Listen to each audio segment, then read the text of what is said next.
जैसी जबान बाहर और पूरी लाल कलर की मूर्त है। और यहाँ पे जो शनि भगवान आए हुए वो खुद अपने मर्जी से राजी खुशी हंसते खेलते हुए आए हुए। उस वजह से ये जो धाम है, जैसे शंकर भगवान का अमरनाथ मुख्य धाम होता है, देवी माता का कामाख्या देवी होता है, वैसे ही शनि भगवान का शिंगणापुर जो है ये सबसे मुख्य और सबसे बड़ा धाम है। जैसे शनि भगवान की 7.5 होती है, वो 7.5 के 7.5 साल रहते, वो 7.5 सालों का बंटवारा कैसे किया गया हुआ है। जो 1.5 साल जो है वो बीड़ में है, जो 2.5 साल जो है वो एमपी में है, और 3.5 साल जो 7.5 का सबसे कठिन काल रहता है, वो 3.5 साल जो है वो शिंगणापुर में है। तो ये जो अपना मंदिर है ये महाभारत के काल से, जब सत्यवान राजा हरिश्चंद्र जो थे वो अपने सफर पे निकले थे, तो उनके सफर में उनको 7.5 चालू हो गया था।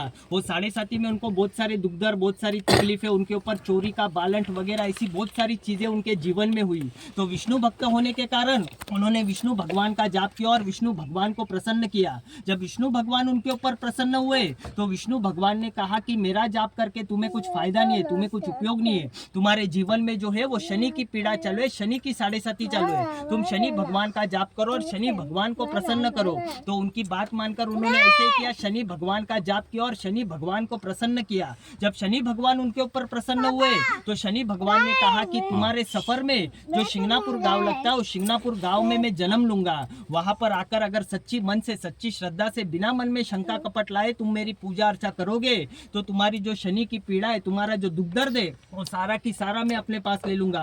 तो सत्यवान राजा हरिश्चंद्र ने ऐसे ही किया, यहाँ पर आकर उन्होंने पूजा पाठ करके अपना शनि जो है वो उतार के यहाँ से चले गए। लेकिन जिस दिन शिंगणापुर में शनि भगवान अवतारित होने वाले थे, उस दिन इस गांव में बहुत सारी बारिश हो रही थी, जोरदार बारिश हो रही थी, बारिश के साथ बिजलियां बरस भी रही थी और गरज भी रही थी।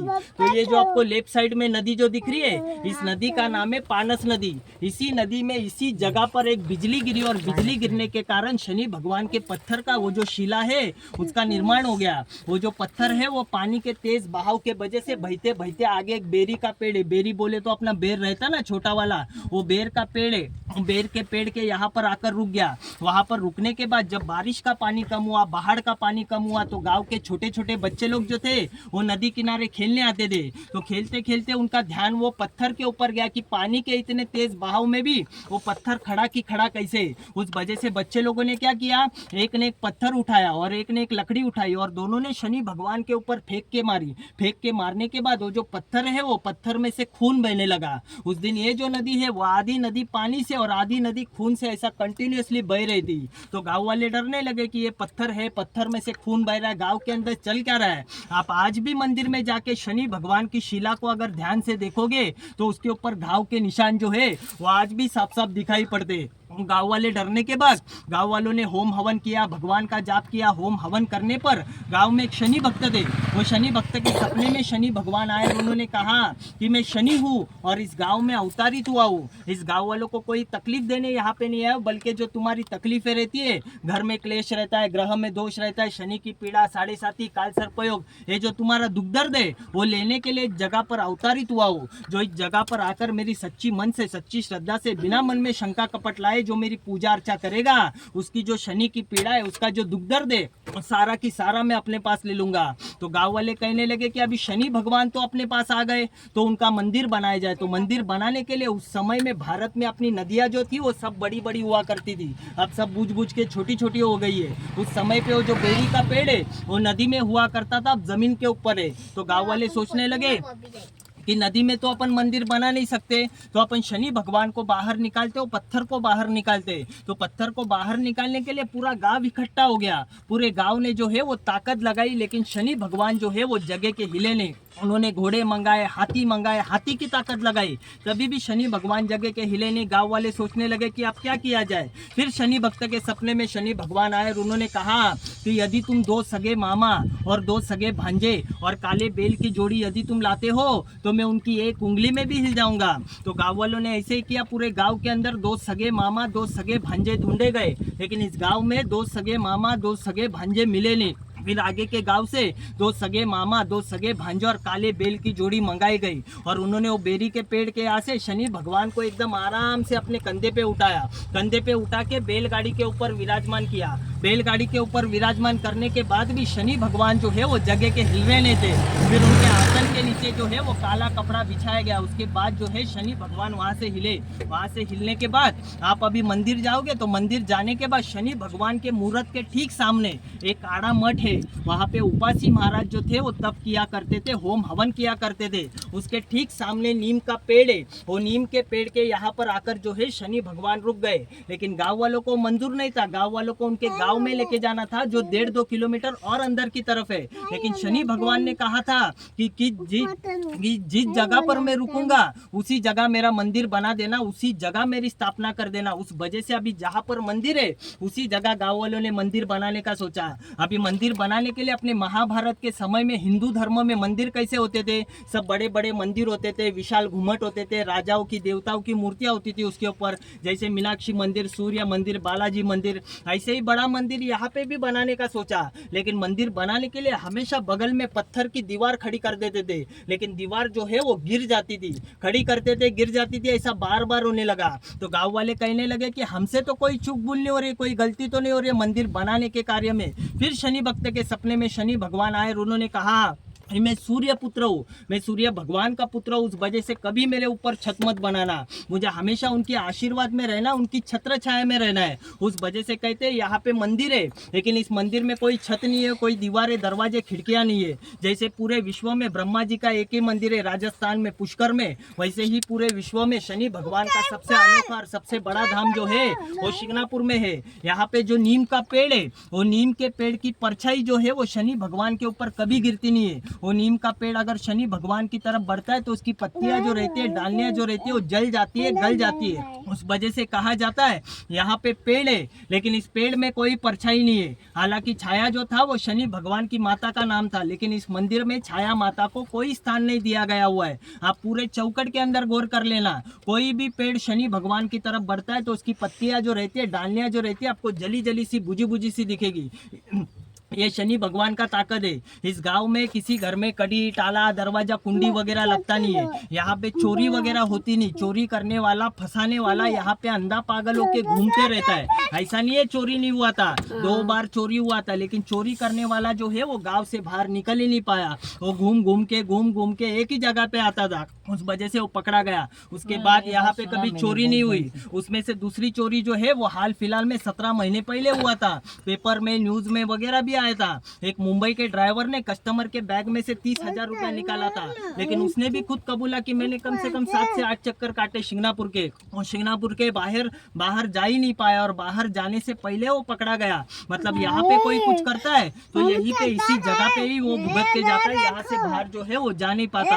ये भी शनि भगवान का ताकत है। इस गांव के पूरे 3 किलोमीटर के रेडियस में, 3 किलोमीटर के रेडियस में आप कहीं पे भी बोर मारो, आपको मीठा पानी नहीं लगेगा, खारा ही पानी लगेगा, सॉल्टेड वाटर ही लगेगा। हालांकि नदियां आजू बाजू में, समंदर दूर है, लेकिन बोर मारने पर आपको खारा ही पानी लगता है। इस चीज के ऊपर डिस्कवरी चैनल वालों की साइंटिस्ट की टीम यहाँ पर आकर रिसर्च करके गई, खारे पानी का स्रोत आता कहाँ से, लेकिन वो लोग को भी कुछ मिला नहीं। लेकिन इन गाँव वालों का ऐसा कहना है जब शनि भगवान का खून यहाँ के पानी में मिक्स हो गया था, उस वजह से इस गाँव का जो पानी है वो खारा बन गया था। पहले यहाँ पे पीने के लिए भी पानी नहीं मिलता था, लेकिन टेक्नोलॉजी के वजह से नल के जरिए और कैनल के जरिए जो है गाँव वालों को पीने का और खेती करने का पानी जो है वो दिया जाता है। शनि भगवान ने कभी किसी को छोड़ा नहीं, कोई भगवान उनसे बचे नहीं। खुद के पिताजी को, सूर्य भगवान को भी उन्होंने ग्रहण लगा दिया था, लेकिन 3 भगवान ऐसे थे जो उनके प्रकोप से बचे थे। वो तीनों में से थे, एक थे बजरंग बली, दूसरे थे रावण, और तीसरी थी रुई माता। शनि भगवान को जो अपन बड़े पत्ते की माला जो चढ़ाते, आंकड़े की माला, वो रुई के पत्ते की रहती है। रुई माता ने शनि भगवान का गर्व हरण किया था और शनि भगवान को शांत कर दिया था। उस वजह से अपन शनि भगवान को शांत करने के लिए रुई के पत्ते की माला जो है वो चढ़ाई जाती है। रावण जो थे वो सबसे बड़े तपस्वी थे, रावण जैसे तपस्वी पूरे विश्व में अब तक नहीं हुए। वो हमेशा क्या करते थे, अपने देवताओं को अपने कैद में किया करते थे। तो रामायण के समय में मेघराज के जन्म के समय पर 9 राशि को इकट्ठा करने के लिए उन्होंने शनि भगवान को अपने कैद में करके रखा था। वह हमेशा अपने पैरों के नीचे शनि भगवान को रखा करते थे, हमेशा अपने पैरों के नीचे शनि भगवान को रखा करते थे। मतलब जब भी आकर रावण जी सिंहासन पे लेट जाते थे तो शनि भगवान उनके सामने लेटा करते थे और उनके ऊपर पैर रख के वो बैठा करते थे। तो बजरंग बली जो थे वो सीता माता को राम भगवान का न्योता जब देने गए थे उस समय पे उन्होंने लंका दहन करते समय, लंका को आग लगाते समय शनि भगवान को रावण की कैद से छुड़ाया था। रावण की कैद से छुड़ाने के बाद भी शनि भगवान जो थे वो बड़े घमंडी थे, बड़ा गुरूर था उनको अपने आप के ऊपर। बजरंग बली से कह रहे थे मैं तुम्हें भी पीड़ा दे सकता हूँ, तुम्हें भी तकलीफ दे सकता हूँ। उस समय पे बजरंग बली ने उनको खूब पीटा था और पीट पीट के राम सेतु से जो फेंका था वो एमपी में ग्वालियर में जाके गिरे थे। और ग्वालियर में गिरने के बाद अपने दाहिने पैर के अंगूठे के नीचे शनि भगवान को दबा के रखा और कहा जो मेरे दाहिने पैर की पूजा करेगा उसका भी मैं शनि शान कर दूंगा। उस वजह से अपने घर के अगल बगल में अपन बजरंग बली के ऊपर तेल का अभिषेक करते तो कभी उनके सर के ऊपर तेल नहीं चढ़ाने का, खाली उनके दाहिने पैरों के ऊपर तेल चढ़ाने का। उससे जो अपनी शनि की पीड़ा रहती है, अपना जो दुख दर्द रहता है वो कम हो जाता है। अभी हर जगह जो है अपन शनि भगवान को काले तिल के तेल का अभिषेक करते हैं। वो क्यों करते हैं? जब शंकर भगवान को शनि की पीड़ा हुई थी तो शंकर भगवान आधे काले और आधे नीले हो गए थे। तो पार्वती माता ने शनि भगवान को शांत करने के लिए काले तिल के तेल का अभिषेक किया था। उस वजह से अपन हर जगह जो है शनि भगवान को काले तिल के तेल का अभिषेक जो है वो किया जाता है। अभी यहाँ पे काले तिल का तेल जो है वो तेलियों के जरिए बेचा जाता है। जो कास्ट से तेली रहते हैं उनको वरदान दिया गया हुआ है जो तेलियों के जरिए बेचा गया तेल ही यहाँ पे चढ़ा हुआ कबूल होता है। उस वजह से अपना जो घर का नॉर्मल रेट रहता है उससे तेल थोड़ा महंगा रहता है। तो तेल लेते वक्त आप सोच समझ के आपके हिसाब से आपके क्वांटिटी से ही लेना। यहाँ पे सोना चांदी पैसा वगैरह दान नहीं होता, यहाँ पे लोहा दान किया जाता है। लोहा मतलब राहु और केतु, और लोहा जो रहता है वो ठंडा रहता है। अपने पुराने घरों के ऊपर हमेशा घोड़े की नाल लगी रहती थी। यहाँ से छूकर अगर घोड़े की नाल अपन अपने घर पे लेके जाते तो अपने घर में कभी चोरी नहीं होती, अपने घर पे कभी बिजली नहीं गिरती। अपने घर पे जो मेहमान आते उनकी बुरी नजर जो है वो घोड़े के नाल के ऊपर टिक जाती है और घोड़ा हमेशा भागते रहता है। तो पैसा जो है वो घोड़े के स्पीड से अपने घर पे आना चाहिए। और लोहा जो रहता है वो ठंडा रहता है। अपने घर में पैसा शांति से रहना चाहिए और अपने घर में भी सुख शांति बनी रहनी चाहिए। उस वजह से घोड़े की नाल जो है वो ठुकी रहती थी। यहाँ पे मंदिर में पहले कैसे होता था, मंदिर में खाली पुरुषों को एंट्री था, नहा धो के लुंगी पहन के मंदिर जाना पड़ता था। लेकिन महिलाओं ने आंदोलन करने के बाद महिलाओं को भी पूजा करने का, दर्शन करने का अधिकार मिल गया है। उस वजह से महिलाएं भी अपनी अपनी पूजा जो है वो खुद कर सकते हैं। यहाँ पे राशि से पूजा होता है। हर एक के राशि में शनि जो है वो अलग अलग बैठा रहता है। हर एक के जीवन में 3 बार 7.5 आनी है। एक बचपन में आती है, एक यौवन में आती है और एक बुढ़ापे में आती है। इसी 3 बार 7.5 आनी ही आनी है। और हर 2.5 साल बाद जो है अपना शनि जो रहता है वो राशि चक्र में घर बदलते रहता है। उस वजह से लोग यहाँ पर बार बार आके अपनी पूजा अर्चा करके अपना शनि जो है वो उतार के यहाँ से चले जाते। अभी ये बात मेरी सब लोग ध्यान से सुनो। आप दर्शन करने मंदिर जाओगे तो शनि भगवान को एक तो राइट साइड से दर्शन करना, नहीं तो लेफ्ट साइड से दर्शन करना। शनि भगवान के सामने खड़े रह के शनि भगवान के आंख में आंख डाल के देखने का नहीं। आप जब भी चरण पादुका के यहाँ पे जाओगे तो खाली चरण पादुका ही देखना, आपका पूजा अर्चा कर लेना। उसके बाद एक तो दाहिने खड़े रहो नहीं तो बाइने खड़े रहो। आप 5-10 मिनट वहाँ पे रुक लेना, ध्यान से देख लेना, आपको जो भी नोटिस करना है कर लेना, आपको तस्वीरें खींच लेना। उसके बाद एक बार दर्शन करके वहां से निकलने के बाद शनि भगवान के मुहूर्त को वापस पीछे मुड़ के देखने का नहीं। वो क्यों नहीं देखना? क्योंकि हर मंदिर में अपन कुछ ना कुछ मांगने के लिए जाते हैं, लेकिन ये मंदिर ऐसा है कि ये मंदिर में अपन छोड़ने के लिए आते हैं। जो अपना 7.5 है, जो पनौती है, जो दुख दर्द है, वो छोड़ने के लिए आते हैं। उस वजह से एक बार दर्शन होने के बाद शनि भगवान के मुहूर्त को वापस पीछे मुड़ के देखते नहीं है। मतलब जो छोड़ा है वो वापस लेके आते नहीं है। अभी यहाँ पे कुछ लोग खाना वगैरह भी नहीं खाते, मतलब दूसरे के हाथों बना हुआ पनौती अपने पेट के जरिए यहाँ से लेके नहीं जाते। कोई प्रसाद वगैरह भी बांट रहा रहेगा तो खाने का नहीं, अपना प्रसाद अपन खुद खरीदने का, खुद खाने का। दूसरों ने बांटा हुआ दूसरे का पनौती अपने पेट के जरिए यहाँ से लेके नहीं जाना। अभी अपन पार्किंग में जाएंगे तो पार्किंग में नल के जरिए शनि कुंड का पानी दिया रहता है। वो शनि कुंड के पानी से हाथ मुंह धो लेने का, हाथ मुंह रुमाल कपड़े से पोंछने का नहीं, सर के ऊपर छिटा मारने का, हरिओम शनि का जाप करने का। मंदिर जाते समय हरिओम शनि का जाप करने का और आते समय भी हरिओम शनि का जाप करने का।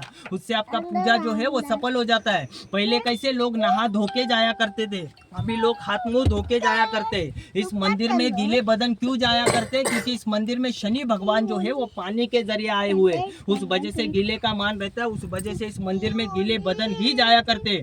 आपका जूता चप्पल उतार के गाड़ी में रख देने का, बेल्ट पहना रहेगा बेल्ट उतार के गाड़ी में रख देना, घड़ी पहना रहेगा घड़ी उतार के जेब में रख देना, मोबाइल पर्स पाउच आप सब अंदर लेके जा सकते। सकते, कोई प्रॉब्लम नहीं, कोई दिक्कत नहीं। जो बड़ा लगेज रहेगा वो गाड़ी में ही रहने दो, कोई दिक्कत नहीं। यहाँ पे चोरी वगैरह कुछ होता नहीं है। आपको घड़ी और कमर का बेल्ट क्यों उतारने को कहा जाता है? लोगों को ऐसे लगता है कि यहाँ पे चमड़ा वगैरह चलता नहीं है, लेकिन आपका चमड़ा वगैरह अंदर सब चलता है, लेकिन आपके घड़ी और कमर के बेल्ट को लॉक रहता है, कड़ी रहता है। आपका हाथ और कमर जो है वो बंधा हुआ रहता है। तो बंधे हुए होने के वजह से जो तुम छोड़ने आए हो वो छोड़ के जा नहीं पाते। उस वजह से घड़ी और बेल्ट जो है वो उतारने को कहा जाता है। इस मंदिर में कोई पंडित पुजारी वगैरह रहता नहीं है। अपना पूजा अपने हाथों से अपने को खुद करना पड़ता है। आगे चल के आपको जानकारी देते कैसी पूजा करनी रहती है, क्या करनी रहती है, वो जानकारी ले लेने का और आगे बढ़ने का। और इस मंदिर में पूजा पाठ करने से आपको किसी भी पंडित गुरुजी के पास किसी भी ग्रह की शांति करने की जरूरत नहीं रहती। सभी ग्रहों की शांति जो है वो यहीं पे अपने आप हो जाती है। बोलो शनेश्वर महाराज की जय।